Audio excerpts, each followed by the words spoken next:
Everyone, welcome to another edition of the Bolt Crew podcast. Dave Palais, Josh Palais, and Mario Heron talking Charger football with you. I always love when I see the people already on. They're ready to go in the chat, man. Thank you so much for following the show. If you're new to following the show, please push the subscribe button and, of course, the thumbs up. We can always use that as well. And, always excited to talk Charger football. Seems like there's always something going on, right? When there's Charger news, when you talk about the NFL, there's going to be Charger news somewhere in there, which is exciting. It's not just for, as you know, you say clicks. It's not just for nothing. It's always something with the Chargers. On a note, just as far as Chargers go, I think it's kind of cool that you look at, for you, Josh, is that there are guys on the Chargers that you played college football with, but now there's a guy on the Chargers you played high school football with. I mean, that's that's kind of crazy as well, right? I mean, for a long time, for Josh and I, we always like to look at NFL rosters. We like to look to see where Alabama guys are. But the fact there are guys that, were teammates of yours at Alabama, now they're teammates of yours from high school on the Chargers. Pretty cool. Why don't you talk a little bit about the one they just signed? Okay, so Tony Jefferson, the safety, is the person Dave's talking about. We went to high school together, which is so weird that he's on the Chargers now. So I'll tell you a little bit about Tony. This is non-biased. This is actually true. He is everybody's favorite guy. No matter if he's on the Oklahoma Sooners football team or he's on the Arizona Cardinals or the Baltimore Ravens or the New York Giants, he is literally everybody's favorite person. Dave can attest to this. Dave knows Tony since he was a little kid as well. He's always on NFL Network. They always bring him on for a good personality. He is a great pickup for the Chargers, not only because he's a great tackler, but because he's a great locker room guy. And that's such an important thing that us fans don't think about all the time is he actually good for the locker room? And he is. I'll give you a quick Tony story. We went to football camp in Oregon my sophomore year and his senior year, and he's one of the best players in the nation, running back, actually. That's what he's known for in high school as a running back. And some kid. It's worth YouTubing. Yeah, YouTube Tony Jefferson high school highlights when he's at Eastlake. Unbelievable. But some kid on one of the other football teams paid $80 for his gym shorts, just for Tony's gym shorts. And I was like, that is crazy. But that's how good Tony was. Like he was insanely good his senior year, his junior year, his sophomore year. He dominated. He was a great two-way player, and I'm so happy he's on the Chargers. No, I mean, it's good, right? That presence. Mario, I think your microphone, is muted. Can't hear you. Still muted. It is muted. I see the goddamn mute button right there. There you go. All right. Hey, no need to bark. I meant to plug it back in, and it didn't register at first. No need to bark at me. I'm just saying. Sean, you're coming at me hot. I don't know. It's called broadcasting. We aren't broadcasting. It's unprofessional. Anyway, super excited. Yeah, super excited for him to be on the team. And I'm just going to throw this out there, Josh. I heard through a grapevine that I just made up that he already committed to come on the Bolt City podcast. So shout out to him. Yeah, obviously I'm going to try to get him on the show. I don't know how much luck I'm going to have. Dude, obviously I'm not very good at this. I'll spoil it right now. The guy that Dave said he was going to come on the show was Bradley Bozeman, who agreed to come on the show, but I fell through. It's my fault. I don't know what to do. If you guys have any tips on how to get guys on the show, let me know. Or you guys can DM people and say, come on the Bolt Crew podcast. That'd be great. Okay. So real quick, one more thing about Tony Jefferson. It's so funny how certain guys can make things happen. Derwin James, during his press conference, was asked, what do you think about Tony Jefferson? And he says, great guy, comes from the Ravens. I'd love for the Chargers to sign him. What happens less than 24 hours later? Tony Jefferson gets signed by the Chargers. So when Derwin James wants something, obviously it happens. Yeah, here's what I like about Tony as well, and not just the fact that I've known him since he was a kid, is he loves the game, right? We talk about this all the time, and I hate this as a fan because we always say we do this show as a fan. We care about the scoreboard and we care about winning, and you want guys to have the uniform on that care about the same things that you care about as a fan. As a fan, and for many of us, football is an escape from your everyday life. So when you tune in for those 3 hours to watch the Chargers play, I mean, you're all in. And basically, when you wake up the next morning, for anyone that's a diehard sports fan, first thing you think about is, hey, did my team win yesterday? And if they didn't win, you wake up in a bad mood and you start the week on a bad note. But when your team wins, you really start off the week in a great mood. And you can't wait till, Friday to end so you can get ready thinking about your team winning another one. But Tony loves the game. Derwin James loves the game. I mean, one of my favorite things about Derwin James is not only is he a player that I thought when he started out, this guy's going to win Defensive Player of the Year one day, but injuries have grabbed a hold of him. He looked so frustrated with Brandon Staley and everything that was going on the last couple of years.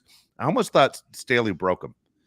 And Derwin James listening to him talk and going, this guy loves the game and is not happy with the way not only his career is going, but the way the Chargers are going. That's how we all feel. As fans, that's how we all feel. Tony Jefferson can retire. He has a ton of money. He's in his early 30s. He's been around. He's older than Josh.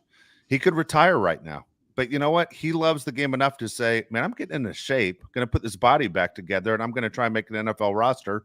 And sure enough, he did it. So you have two guys in the locker room, at least I know on the defensive side of the ball, that love the game. I know Khalil Mack loves the game. Another guy that doesn't have to do this.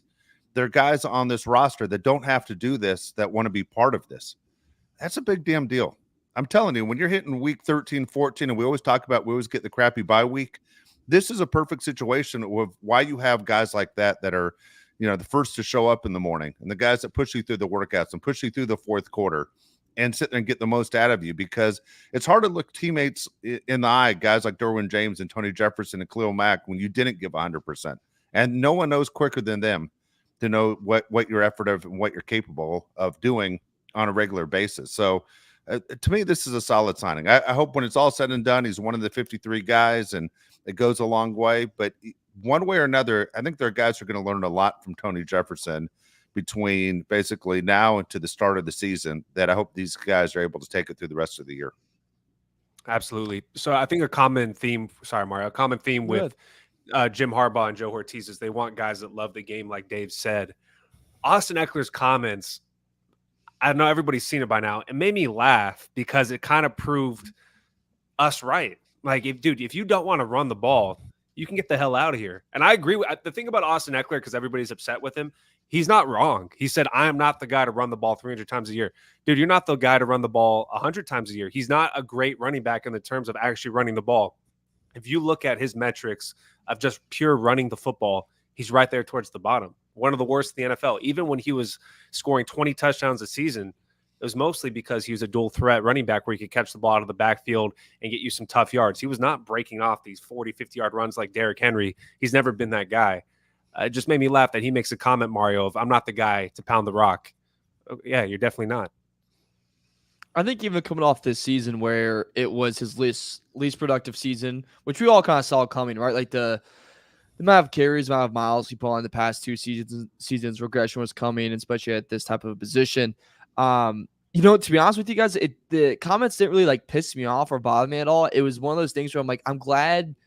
It's gonna sound very, very mean, but I'm glad he kind of knows his reality, where he's like, yeah, I'm not the running back that can carry the ball 30 times a game, that's going to hit the A gap every single time. And as the game goes on, I'm harder and harder to tackle. He's not that. And he knows that.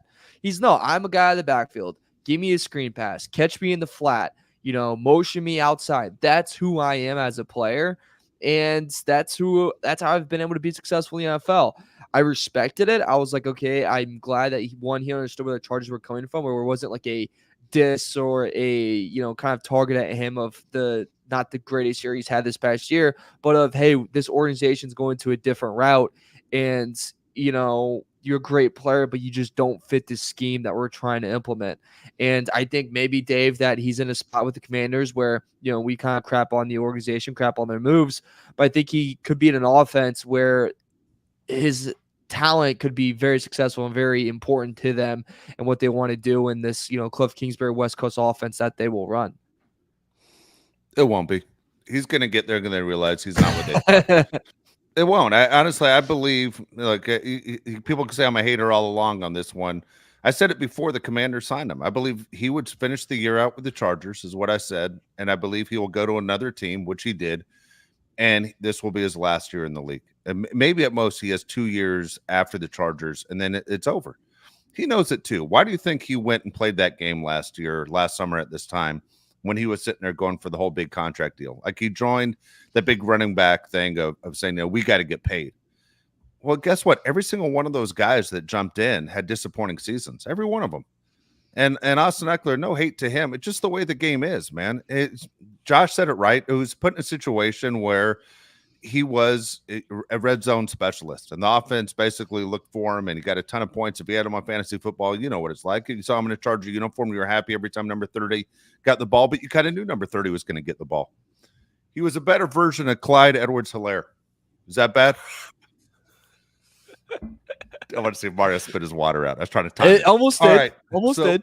Almost did. I was trying to time it right there, right when you did it. No, I know that's a huge insult.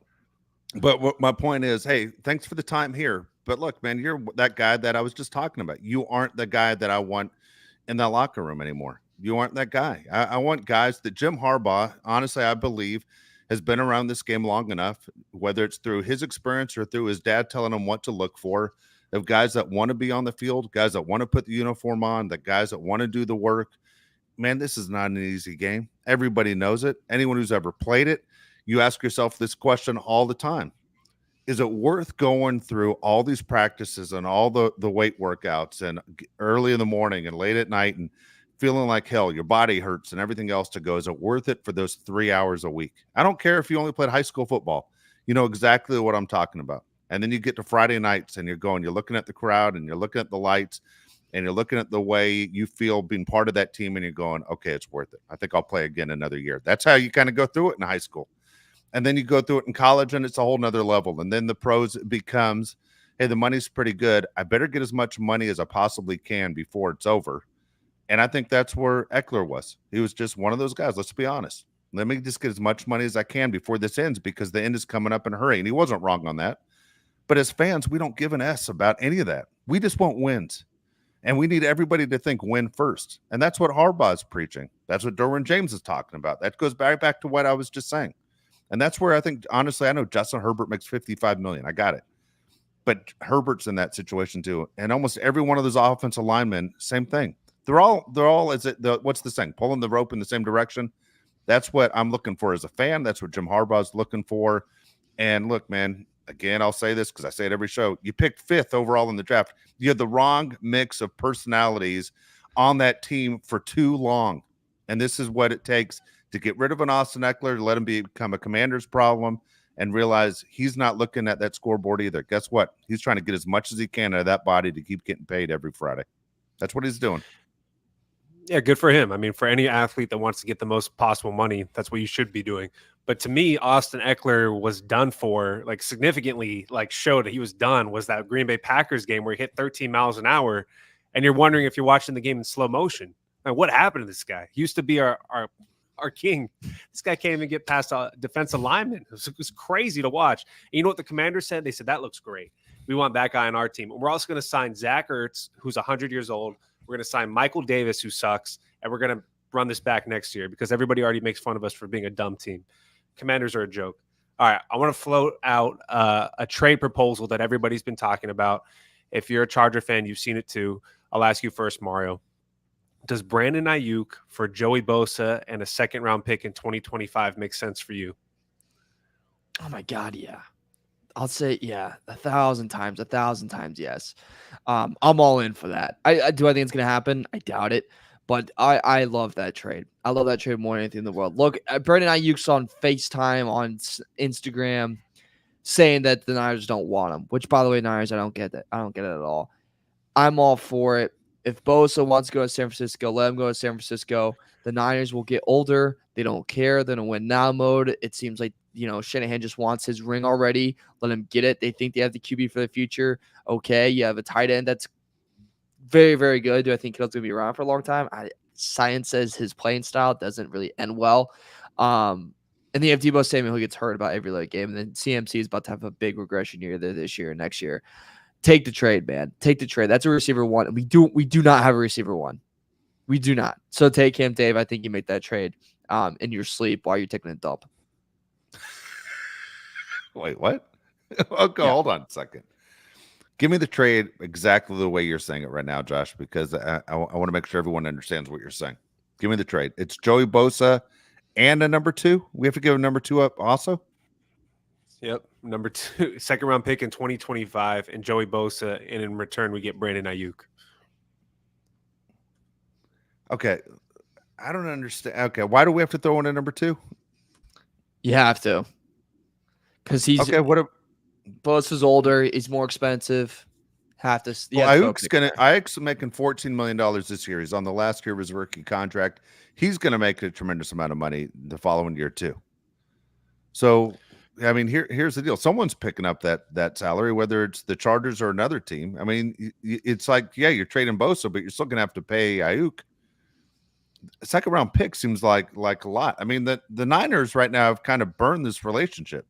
For people who aren't aware, Aiyuk was very, very good for the Niners. He was the number 1 receiver. Debo's the one with the big name, but Aiyuk is the one who had the most receptions on the team. He was second in the NFL in yards after the catch, behind Pickens of the Steelers. I don't know. I'm trying to think of that. I was thinking in my mind, what my question to you guys, would you give up a number 1 straight up for him without giving up Bosa? Would you give up? Well, the whole number thing 1? is Joey wants to play with his brother. Oh, so this is the I know thing. what Joey Yeah, wants. this I is know the what thing. Cheryl I'll let you wants. answer. I know. Yeah, I know. This is the thing. So the 49ers to me in this situation don't have any leverage because Brandon Aiyuk already says he doesn't want to come back, and Joey Bosa wants to play with his brother. So why do we have to give out a second round pick? Talk to me about a 4th or 5th round pick, and then we can talk about it. But a second round pick and Joey Bosa for Brandon Aiyuk, who's to me is not a top 10 receiver in the league. He's very good. I don't think he's top 10. It doesn't make sense to me. Yeah, I'm with you. What do you think, Mario? I mean, be honest. Let's say, point yourself away from this, Mario. You aren't a Charger fan or a 49er fan. You're just a football guy. What do you think? What sounds fair to you? Do I think the trade sounds fair for like both sides? What sounds fair? Like, what would it take for a team to get Brandon Aiyuk? So I think the thing I would consider too, if I was a GM, right, is if look at the past 2 classes of receivers. Holy hell, they've been insanely talented, right? Like they've been insane.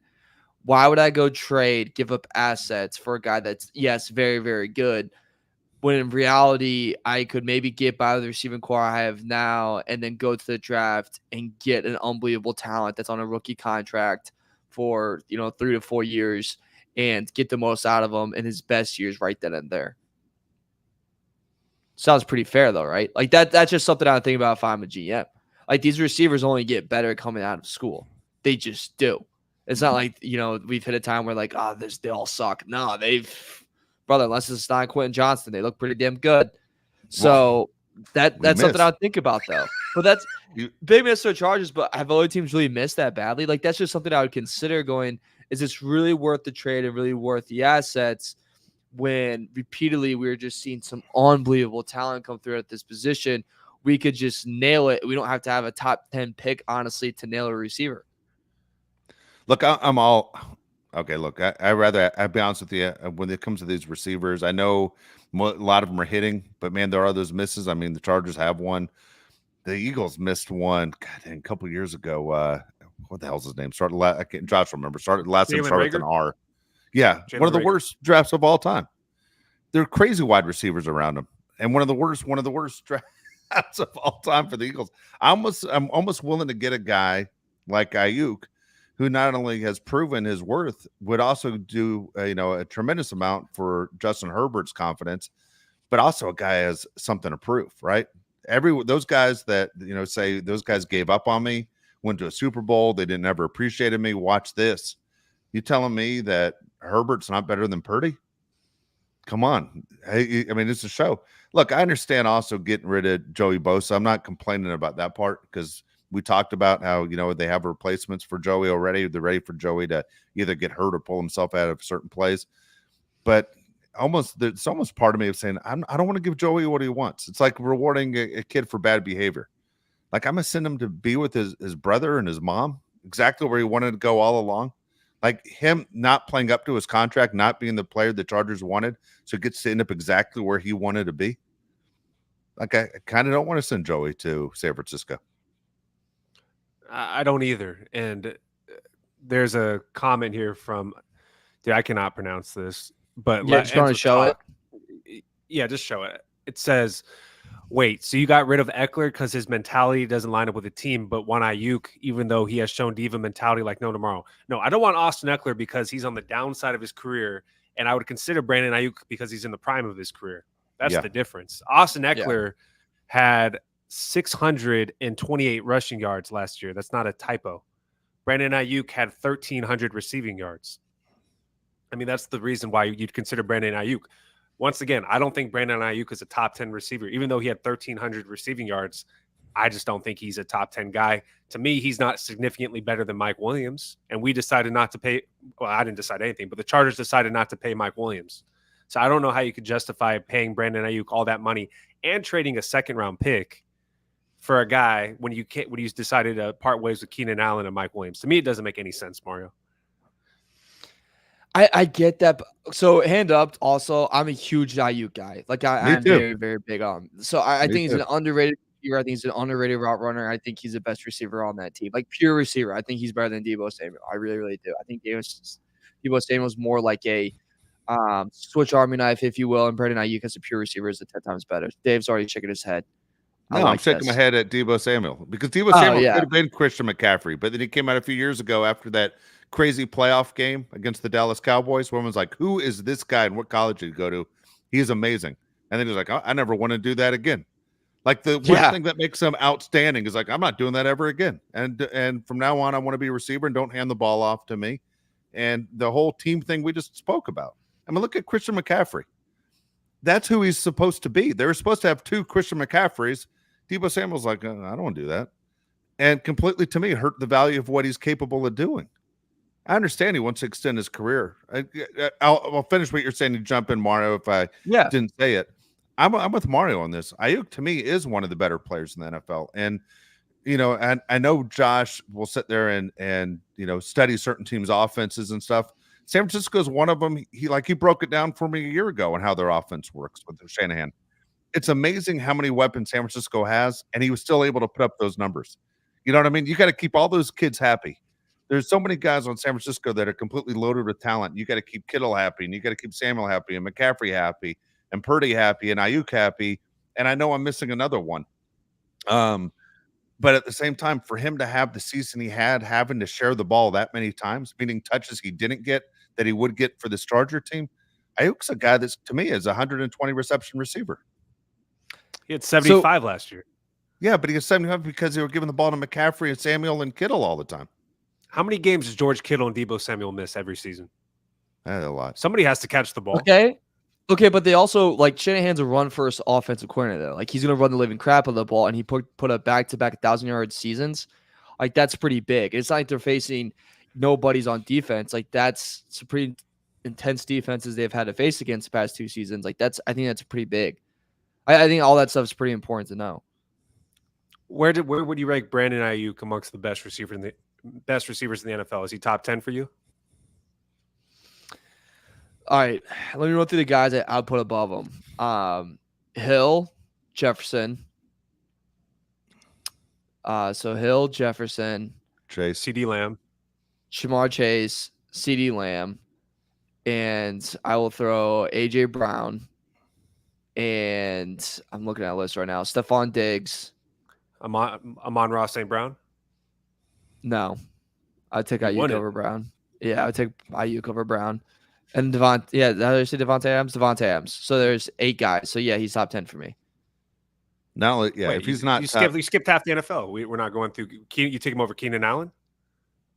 Yeah. Yeah. Right now? Yeah. Really? Age and everything? I would too. Yeah. He's only 4-year guy, right? You take him over DJ Moore? Yeah. I would too. I would take him over AJ Brown. What do you think of that? I definitely wouldn't. Okay, I would.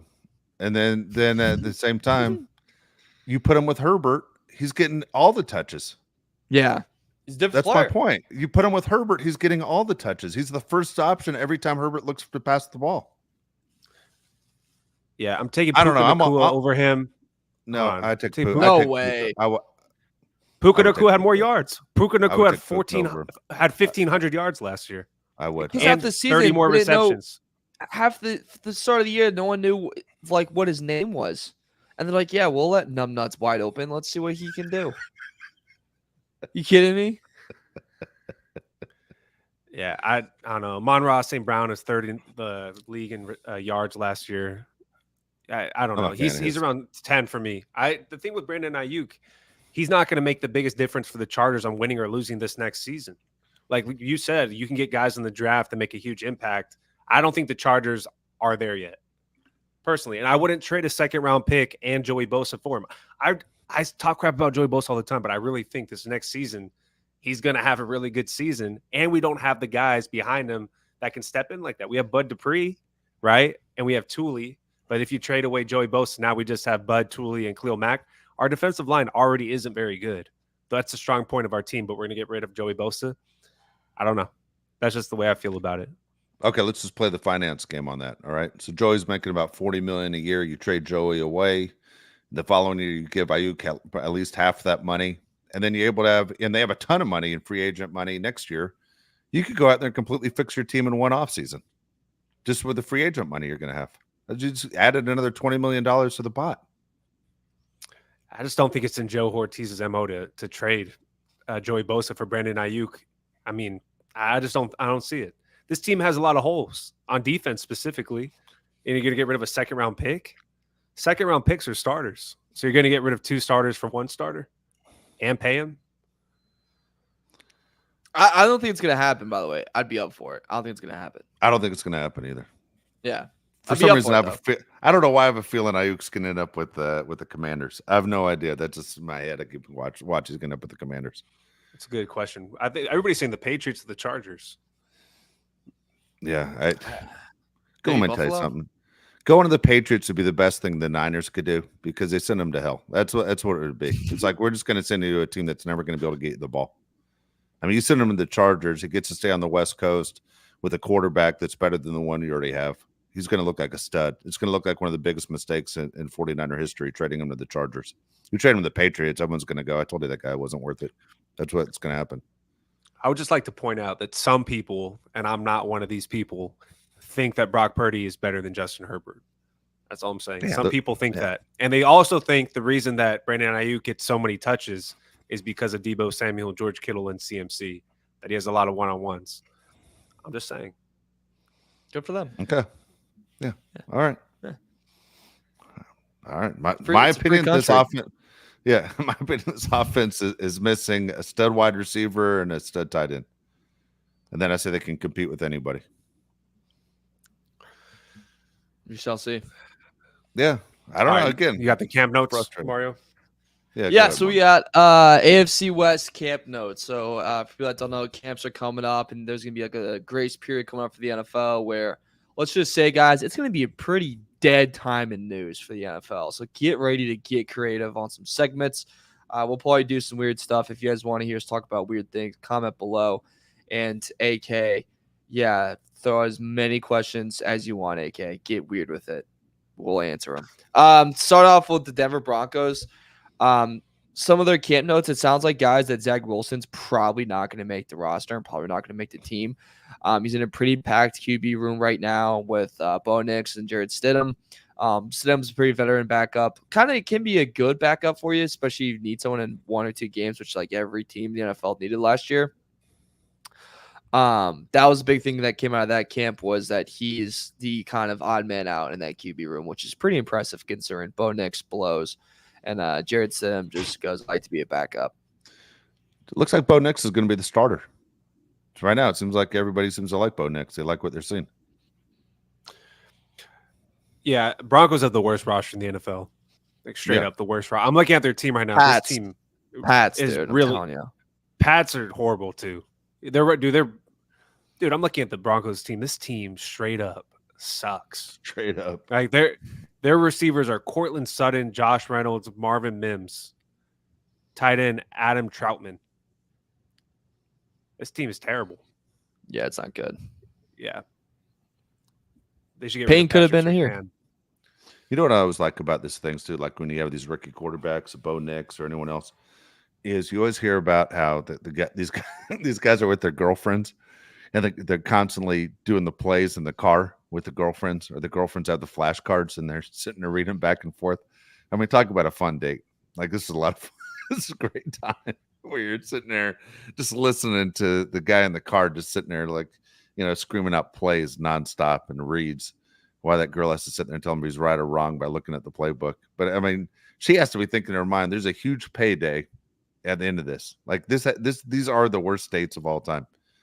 You know, you ever been with a girl and you're just talking, you know, Charger football and she has zero interest about the Chargers, and you realize, you know, maybe I should stop talking. Like she does not give an ass about what I'm saying. But then to be dating a quarterback for 3 hours who's just in the car, just sitting there barking out plays at you. It's a lot of fun. I always have had the problem where like I'll be watching a game and I get a little too into the game, and or bet or my favorite team, and like you don't realize you're the one that's like being a little too loud in the room, and then you kind of like get that look, you know what I'm saying, like that look of like, is everything all right? Like you calm down and like, what's your problem? Like the heels are down. They just, you know, Duke just went on a 10-0 run. You know, it's like, come on, what's going on here?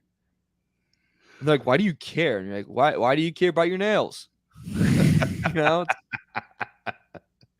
it's what it is. All right, team notes for the Raiders. This is the one that's one, great news for us, bad news if you're a Raider fan. That quote was, there isn't much separating Aiden O'Connell and Gardner Minshew in the race to become the starting quarterback. Guys, if our rival is having a QB battle between AOC and Gardner Minshew in a Luke Getsy system that just completely does not work unless you have Aaron Rodgers running it, I think we're going to be in for a pretty good 2-0 year against them. I mean, my freaking Lord. They're not going to have anyone to throw to Adams. Adams going to request a trade mid-year. Tony Pierce is going to be in way over his head. They're going to win games 6-3. I think this is going to be a good year for the Chargers to kind of get revenge on the terrible, terrible game that got Staley fired. What do you think when you look at those two quarterbacks for the Raiders? Do you believe it's that close? I mean, is there one you'd rather have? For me, easily I'm taking Minshew over Aiden O'Connell. Dude, I don't know. I have no idea why you're so high on Gardner Minshew. Like, why do you like him so much? Yeah, you do love him. You know what? The guy amazes me. I'm amazed by the amount of wins this guy has. I'm not saying he's a Pro Bowler or he's one of these guys that's one of the best in the league at all. As a matter of fact, I'd probably mark him about quarterback number 20 out of 32. But the fact that he was able to pull out wins still too high. With Jacksonville, I don't think so. Wins over Jackson, wins with Jacksonville, wins with the Colts. What did he do with the Colts last year? I was shocked.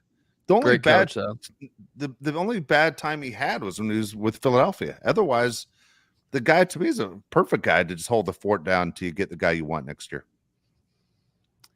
Dude, he had 15 touchdowns, 9 interceptions last year. It's not like he lit the world on fire. But they're winning games. The Colts did much better than anybody expected last year. Not because of him. Okay. Dude, all right. Okay, we'll see. We'll see. I believe it, what Mario said. There's not much of a difference between Aiden O'Connell and Gardner Minshew. I believe that all day long. What do you hear about the Chiefs, Mario? All right, so the Chiefs, this thing is very, very worrisome. And this is kind of like my biggest nightmare after looking at the draft and looking at what they kind of have coming into this year. Mahomes appears to have a lot more passing options than they did a year before. Just key reminder, last year they started the year with Kadarius Toney as the number one receiver. This time, Toney will likely be 4th or 5th on the depth chart. Marquise Brown apparently looks really good in OTAs and has looked really good with Mahomes. He has games where he'll kind of pop off, kind of like a Joshua Palmer, if you will, where games he looks like a number one, and games where he backs down to 2 or 3. And then the addition of Xavier Worthy is going to be pretty scary. I'm still really, really high on it. I know people like try to talk me off it. I think Xavier Worthy could win Offensive Rookie of the Year. I really do think he's gonna get that much volume, because I understand that, you know, Travis Kelce did this whole thing, Dave, of, oh, I can handle the workload of, like, again, you know, entering another year and this late in my career. I really don't think the Chiefs want to do that. I think they want to spread the wealth. So Xavier Worthy's gonna have a really big year. The rookie tight end Jared Wiley apparently is showing a lot of skills, and who knows when the hell Rashee Rice is gonna be back. So I know he's suspended right now. But the key thing out of that camp, man, is that the Mahomes has more weapons as they try to go for a freaking three-peat. Yeah, no team's ever done it before, right? But the Chiefs still have a fantastic roster, best coach in the NFL, best quarterback in the NFL. I mean, the Chiefs are the Chiefs. You know, we all root against them. It used to be only, you know, teams inside their own division, you know, said, you know, they hate the Chiefs. Now everybody in the NFL hates the Chiefs. It's very frustrating to see that a team that just won the Super Bowl back-to-back years all of a sudden looks better on paper than they did before. I don't disagree with you. Xavier Worthy, man, looks like he should be extremely dangerous, but amazing that the Chiefs didn't miss a beat when they got rid of Tyreek Hill. That was the speed option that they had, and yet they found a way to keep moving the ball downfield and winning games. Yeah, like Mario said, they replaced two of their receivers with Marquise Brown, Xavier Worthy, and then Kadarius Toney, McCole Hardman, and Justin Watson take a step back. Sky Moore is now a third-string receiver. Yeah, I mean, the good thing for the Chargers, I guess, would be Snead is not there anymore, but they're still going to be fine. How's Tony even like part of the organization? I mean, after all the crap, like he was like the one guy that was so not even part of the team. I mean, he was a detriment to the team. Why is he even there? I don't understand. I don't get it at all. I thought for sure he wouldn't be part of the team right now. Yeah, I don't really get it either. I don't really get the point or the goal they're trying to go for, especially when they say they have good weapons now and they have like a lot. Maybe he's a guy that gets cut later on as we get closer to August, but we'll see. Yeah. All right. What about the Chargers? Real quick, let me respond to this one real quick. Sorry, I don't have my glasses on, but I can see the question. I saw it last time too. Someone asked, where did I get my hat? Okay, but it was 2 shows in a row and I didn't respond the first time and I was thinking about it. I got the hat. It's the brand is 47. All right. So I'm a fan of the company that makes the 47 Charger gear, and that's where I got the hat. So I keep seeing it on the side. I'm sorry I didn't answer it the first time, and so I don't want you to keep going, hey, why do you ignore my questions? I'm sorry. There you go. Someone says Lids has the hat too. There you go. There you go. For the Chargers, big thing that they've reported, obviously we mentioned it a lot of times on the show. Demetrius Jones, we'll get to your question too on it. Ladd McConkey showing signs to be number one, having a really good connection with Justin Herbert is a big thing. Another thing that was pointed out a lot is this fourth quarter finishing period. Practice would end, the team would huddle for a speech from Harbaugh, then groups would split up by positions to go through various exercises. The idea is to simulate the extra effort needed at the end of games, carrying medicine balls for 50 yards, sleds, flipped over, whatever. Anything to make it kind of hard, excruciating pain to extenuate the fourth quarter, how you got to go the extra yard. Harbaugh does it with the guys. If you saw that coming, I think freaking everyone. Guy's a nut job, and that's why we love him. So that's a big thing. And I'm gonna be honest with you guys, it's so rah-rah that like fourth quarter finishing thing. Like it is cheesy. It is very remember the Titans, like, if you will. But damn it, Dave, does it work? Like, you can't tell me that shit does not. I mean, that crap does not work. I guess we can't cuss now, but you can't tell me that crap does not work every single time. Like, I'm all for stuff like this. I think in rebuilding a culture too and building a culture, this is exactly something you need. No, and look, we all talk about, right, how important it is from the top down of where your organization is, and you can say whatever you want. These are veterans. You look at the age of these guys; it's amazing how young these athletes are. I mean, most of us are older than the players that root for this team, and a lot of guys don't know the history. These are guys that want to be coached. I mean, they still want to be coached. Yeah, they're driving Lamborghinis and they're making a ton of money. They want to be coached. And when your head coach is 100% in and has a relationship and shows you, hey, this is important and this is how it's done. It's one of the reasons Pete Carroll lasted so long. Pete Carroll was that guy whenever they did, red zone situations and he's jumping on the pile when they need 1 yard. All of a sudden here comes this old man with his street clothes on. And he just jumps on top of the pile. He's a nut job. And I hate to say it, you need those guys that are enthusiastic and show you something different that kind of takes away from what is boring every single day in camp. So the Chargers, we said it when they hired him, Jim Harbaugh is 100% the right guy for this franchise. Couldn't agree more. The number one thing I've seen from camp so far, Mario, is what you just said. Ladd McConkey is receiver number 1, and there hasn't been a question about it. Josh Palmer, if he's receiver 2 and Ladd's number 1, that's great news for us Charger fans because we're all concerned on who's going to step up as wide receiver 1. Ladd McConkey also, the guy I'm going to draft in fantasy football, I think tons of targets and tons of yards. All right, yeah, so just point out to me, Jones, Josh pretty much answered your question here. As Byron reports, the last run time is number 1. Yeah, I think he's going to be that. I'm fully buying into it, Dave. I think it's going to be it. And partially because I think Ladd's that talented. He's going to step up into no other option. So, got to be it, brother. There you go. It's funny, man. The money they gave Ladd already locked him up, right? The largest guaranteed contract for a rookie they've given to someone as a Yeah. non-quarterback. I mean, they're all in on Lad McConkey. So is the audience. The audience is all in on him too. We can't wait. Want to see what's going to happen. We also have a starred question too by Eddie Ramirez that our guy with the off the topic question. So let's hit it right here. I'm assuming a lot of us went to a restaurant over the weekend. Have you guys ever locked eyes with the waiter to let them know your food is taking too long? I feel like you guys have 100% done this before. I did it last week. But Yeah, there's a fine line where you're not rude because you don't want them to spit in your food. But I do it all the time. I'll just give them the stare. Like, you know what I'm waiting for. But I'm not rude about it. We just follow him from every table except the one when he doesn't go to your table, you just looking at him around the dining room. Is that what you do? 100%. Yeah. That's very 100%. funny. You do? Don't you do the same thing? Don't you guys do that? You know what? Or am I crazy? I can be a jerk in a lot of situations when it comes to food, man. I kind of hold back just because, just as Josh said, like, it's your food. You don't want someone spitting in it, touching it with their fingers. I don't know. If the food thing, I'm as nice as I can be to every server. So if it's taking really, really long, I'll start doing like the look, or like if it's been like 5 times and they've refilled like my water or something, I'm like, hey, just by chance, like, give me a little bit of a rush. Like, what's like when's our food coming? Like, I'll do something like that. That being said, there's nothing more demoralizing than when like food's coming out and like the table next to you got like exactly what you got, and they go to the table next to you. That happens to me in Florida every single time.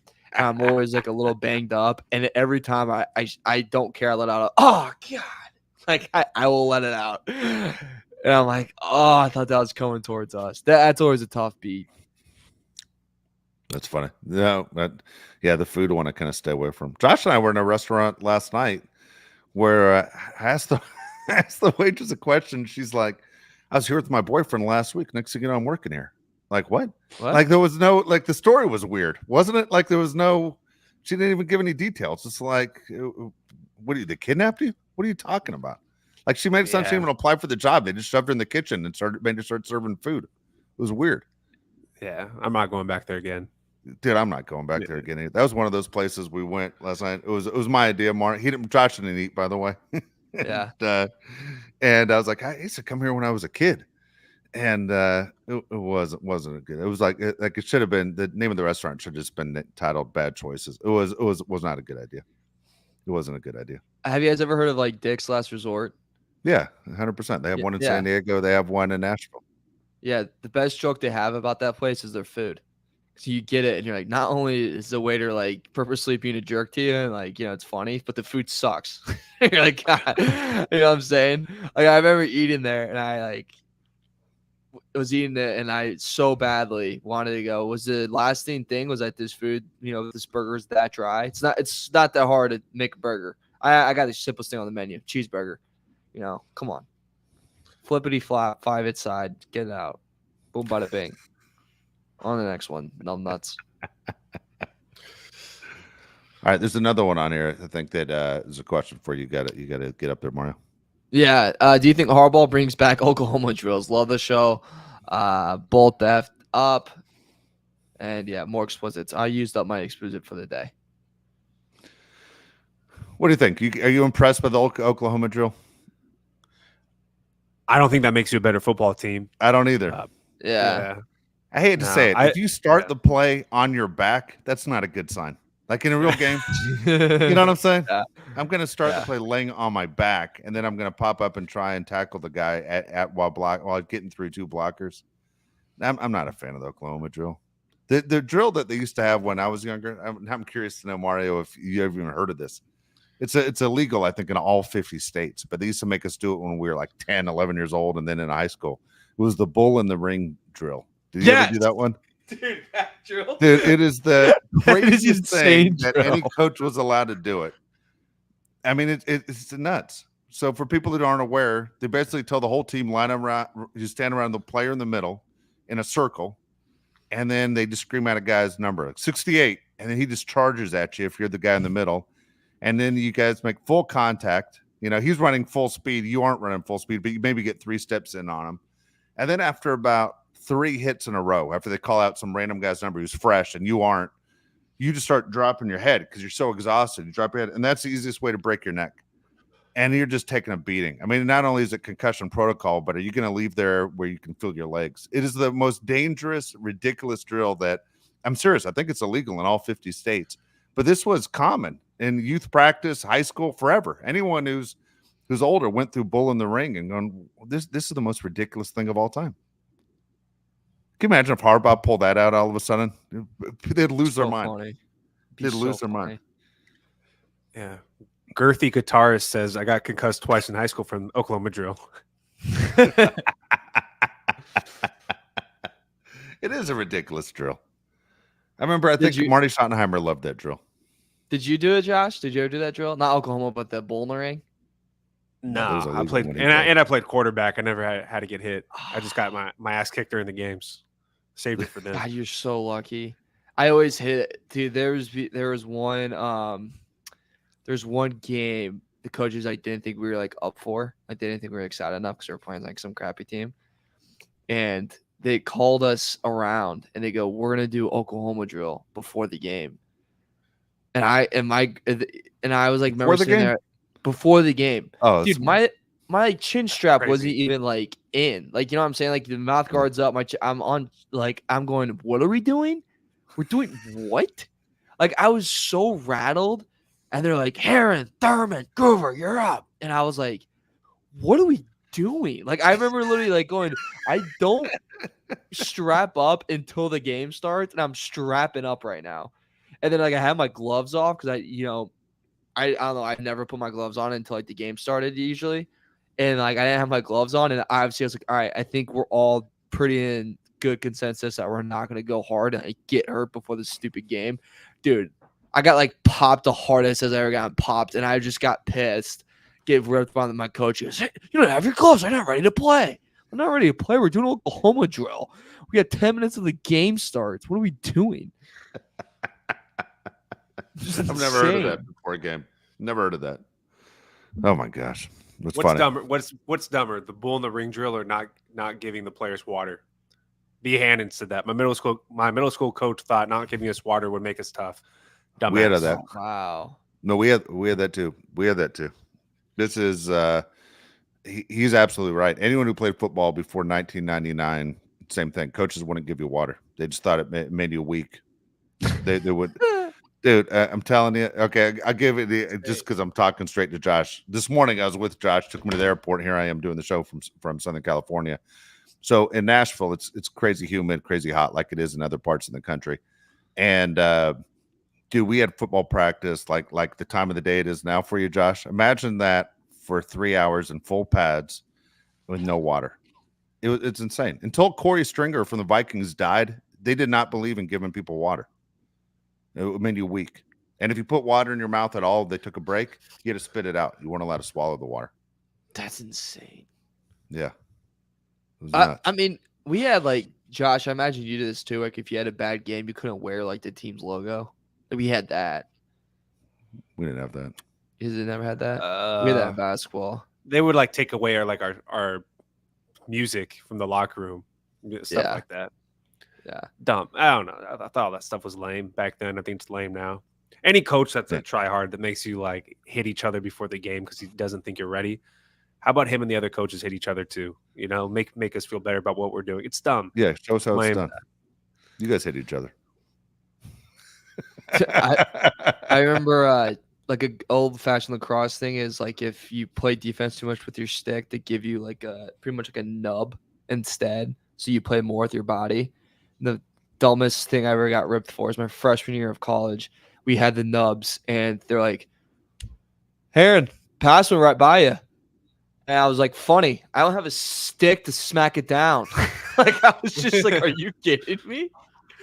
And then after that, I just hear, hey, why don't you go run some laps? I ran laps the rest of practice, but it was the craziest thing. I was like, do you want me to jump my head at the ball?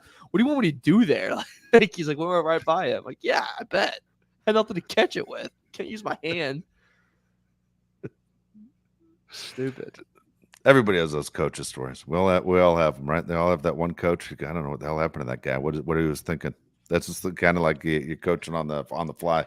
It's kind of the way it goes. You got any other ones in here you want to grab to? Yeah, this one just popped up, blew my mind. By JS20. Put that on the screen, Mario.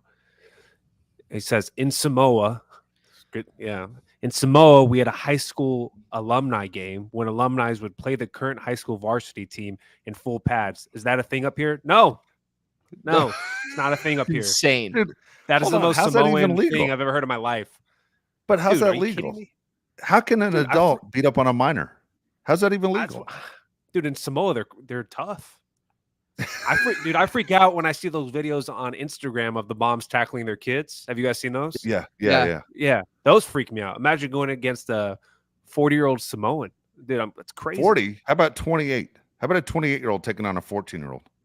High school? Yeah. You know what I'm saying? You got an alumni guy taking on a freshman? Yeah, that's true. That's true. Yeah. What the hell? Yeah. How's that even legal? What the hell's going on here? So we did that in lacrosse and it was bad. I can't imagine for football. No, dude. Is that a thing up there? No, it's not. Jesus He said, dude. He's JS20 again. Damn Pacific Islanders. I swear it's a thing. I couldn't wait to graduate high school just to go back for the alumni game. Dude, I played with a few Samoans and Tongans in football. They're just different, man. Like they're just stronger and tougher than everybody else. It's That's just insane. how they are. Tell that story about when you get to the hockey, Josh. Oh my god. Do you even know what that is, Mario? You know what it is, right? Yeah. Everyone knows. It's just Yeah. everything. Off the as rails. All right, let's tell the story before we get out of here. So this actually has to do with Tony Jefferson, the newest Charger. Yeah, that's why I said it. Yeah. So it was my junior year, or no, my freshman year, Tony Jefferson's junior year. Everybody knows Helix High School in San Diego, Reggie Bush, Bill Walton, Alex Smith. And Eastlake, we were pretty good too. It was like the number 1 team versus like the number 2 team in San Diego in the semifinals. And to get to the championship against Oceanside, who's also one of the best teams. Anyways, Helix has actual Samoans on their football team. They always do. We have one, and he taught the team how to do the haka. So everybody's hyped up, right, on the football team. And they're doing the haka against some other, lower level teams, and nobody cares because there's no Samoans really in the area where I grew up. And then they play Helix, who's like a real badass football team, and they do the haka in front of them. And dude, they lose their mind. Like Tony Jefferson, the best player on the team's out front, and dude, they lose their mind. Like I said, the full fight breaks out before the game. Their best player is Pacific Islander. It's Levine Toilolo. He played for Stanford and then played for like the Falcons and a few other teams. He freaks out. 6'8". He's about to kill everybody on my high school football team. Worst idea, dude. Worst idea ever. It was a total like intimidation tactic on our end that completely backfired and scared the crap out of the Eastlake team. It ended up going to the very end, last play of the game, but it was the dumbest thing. Like, why would you do the haka in front of actual Samoa? It's like so disrespectful. God. It'd be like Beverly Hills High School wearing red bandanas going to Compton to play Locke High School. It would be like that. Like, hey, watch this. That's such a bad idea. It was nuts to see. I was sitting in the stands going, what are we doing? Yeah, it didn't go over well. That's so crazy. weird, dude. That's the funniest. I imagine too there had to be like one like kid going, dude, we're definitely gonna do it. Like, you know what I'm saying? There had to be some guy. The way it looked from the stands, when Eastlake was doing it, when they were doing it, they were all in. It wasn't like, hey, we're gonna half-ass and kind of do this. They were as loud as they could be, as much effort, the legs up, the smacking of the thighs, and like when it was over, like, hey, we did it. Like, we're pumped up, and then it wasn't good, man. It was like we just made a horrible business decision. It was not good. It wasn't a good idea. Did you guys ever have like this school that like really cared about like a hammer or something, and it would always put it like the middle of the field? No. You know what I'm talking about? No. There's like a school we played that they are like. If you want to talk about like a lot of my friends went there, and I love them all to death. Like, would take a bowl for all of them, but they had like a hammer that they put in the middle of the field, and like my friend, when they had it in the middle of the field, like it was literally in our way when we were doing our warm up. So my friend picked up and then just threw it.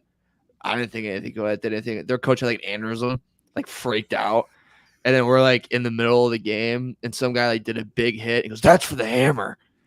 And I just like I remember hearing like "That's for the hammer," and I just remember like looking at him like I was like, "That's just a bad chirp." Like I was mad at the chirp. I'm like, I have everything. You just blew a kid up. Like you could say anything you want right above him, and you go, "Dad for the hammer." Like, what are you? Like, God, the game's are we in a movie? The game stands tall and the hammer like simple flies the cross or something. Like, shut up. Like I remember I was just like, this is the cringiest thing I've ever seen. Freaking loser. So lame. All right. Do you have any Oh, other yeah. ones on there? I don't want to miss any of them. You got any other ones, or we got it? Next week's show, Mario has a wager concerning Justin Herbert. We'll just tease it at that. We'll just leave it at that right there as far as Justin Herbert goes, and a wager as far as what we think Justin Herbert ends up doing. Kind of curious to know also your comments, though, going back to what you said about Aiyuk, since three of us didn't agree. If you're watching this on YouTube, we want to know what would your trade proposal be? Is Aiyuk somebody even wanting to charge a uniform? Is it worth it? Again, he's in the last year of a rookie contract. What happens with Aiyuk? The amount of money he's going to want. He's going to want big time money. At the same time, is he worth it? Would you trade a second round pick and Joey Bosa for Brandon Aiyuk? What would the deal be? Mario and I obviously bigger fans of Aiyuk than Josh is. I saw someone say they would take Garrett Wilson over Aiyuk as well if you were making the moves. But is he even a top 10 receiver in this league? What kind of difference would it make for the Chargers? Wins, losses, playoffs, everything else. But we want your comments. Anything that you heard throughout the show or something you want us to bring up during the show, let us know what you think. Please subscribe if you haven't done that as well. Thumbs up. We need that also. And we will talk Charger football with you on the next show. Again, for Mario Heron, Josh Palais, I'm Dave Palais. We'll see you next time.